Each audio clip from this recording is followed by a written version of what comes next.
ഇടുക്കി ജില്ലയിലെ പള്ളിവാസൽ പഞ്ചായത്തിലെ ഭരണം ആർക്കൊപ്പം ഒരു വലിയ ചോദ്യം തന്നെയാണ്. അവിടെയുള്ള ഒരു സിറ്റിംഗ്സിൽ നോക്കിക്കഴിഞ്ഞാൽ തന്നെ LDFന് 6ഉം UDFന് 7ഉമാണ്. ഒരു സ്വതന്ത്രൻ കൂടി വിജയിച്ചിട്ടുണ്ട്.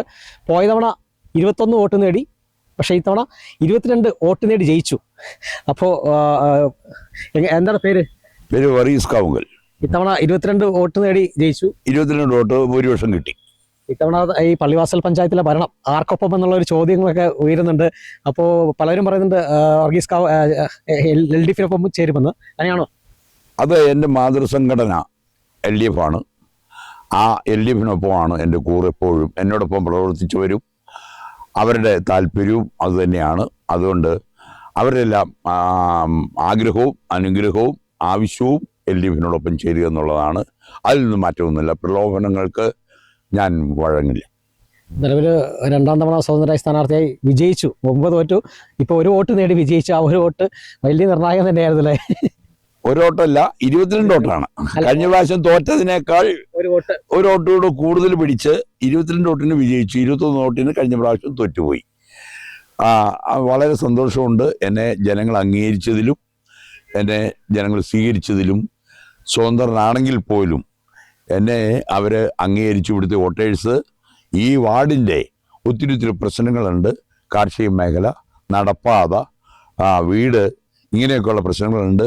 അതിന് പരിഹാരം കണ്ടെത്താൻ ശേഷിയും പ്രാപ്തിയും ഉണ്ട് എന്ന് എന്നെ എൻ്റെ സുഹൃത്തുക്കളെ അയൽവക്കംകാർ വിലയിരുത്തിയതിൻ്റെ ഫലമാണ് എൻ്റെ വിജയം. ശരിക്കും പറഞ്ഞാൽ വർഗീസ് കാവുങ്കലിൻ്റെ വീട് തന്നെ ഇപ്പോൾ ഒരു സ്റ്റെപ്പ് കയറി തന്നെ ഞങ്ങളതിനും അടുത്താണ് വന്നത്.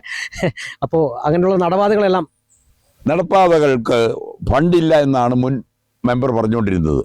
എൻ്റെ അന്വേഷണത്തിൽ അങ്ങനെയല്ല, ഫണ്ടുണ്ട്. അതുമാത്രമല്ല, 70 ഡിഗ്രിയിൽ കൂടുതൽ ചരിഞ്ഞ ഭൂപ്രദേശമുള്ള ഈ വാർഡിൽ റോഡ് എന്നുള്ളത് സാധ്യമല്ല. നടപ്പാതകളെ പറ്റുള്ളൂ. നഴ്സറി കുട്ടികൾ മുതൽ പ്രായമായ 70ഉം 90ഉം വയസ്സുള്ള പ്രായമായവർ ഈ നടപ്പാതകൾ സ്റ്റെപ്പ് എന്ന് നമ്മൾ എളുപ്പം പറയുന്ന നടപ്പാതകൾ ഉപയോഗിച്ച് സഞ്ചാര സാധ്യമാവുള്ളൂ. ആ സഞ്ചാരത്തിന് ആവശ്യമായ യോഗ്യമായ നടപ്പാതകളുടെ പുനരുദ്ധാരണവും നവീകരണവും പ്രധാനപ്പെട്ടതാണ്.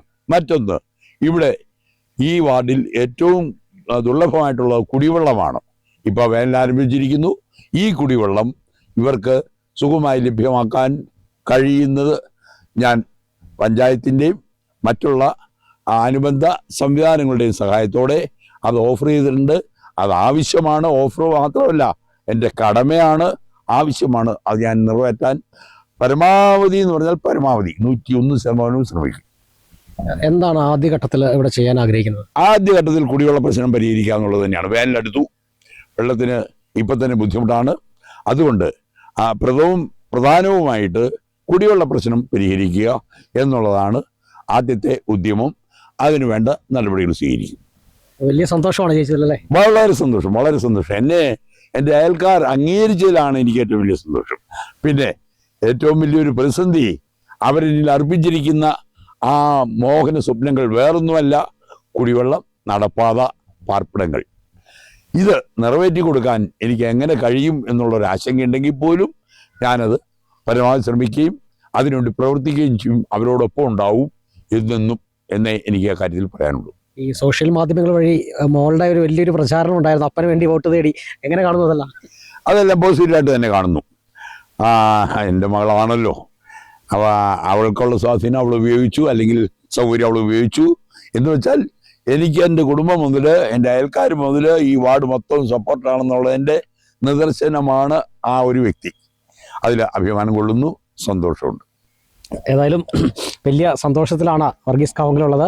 കാരണം ഇനിയുള്ള നിർണായക, അതായത് ഈ പഞ്ചായത്ത് ആർക്കൊപ്പം എന്നുള്ളൊരു നിർണായകം ഇനി നറുക്കെടുപ്പിലൂടെയാണ്. കാരണം 6ആണ് LDFനുള്ളത്. അതോടൊപ്പം തന്നെ 7 UDFനും ഉണ്ട്, 7 സീറ്റുകളും. അതുകൊണ്ട് തന്നെ വലിയൊരു നിർണായകം തന്നെ. LDFനൊപ്പമാണ് വർഗീസ് കാവുങ്കൽ ഇനി പോകുന്നു എന്നാണ് പറയുന്നത്. ഏതായാലും ഇനി നറുക്കെടുപ്പിലൂടെയാണ് ആ ഒരു വിധി നിർണയം നമ്മൾ കാത്തിരിക്കുന്നത്. ക്യാമറമാൻ AP രാജയ്ക്കൊപ്പം ബിനീഷ് ആന്റണി, കേരള വിഷൻ ന്യൂസ്, ഇടുക്കി.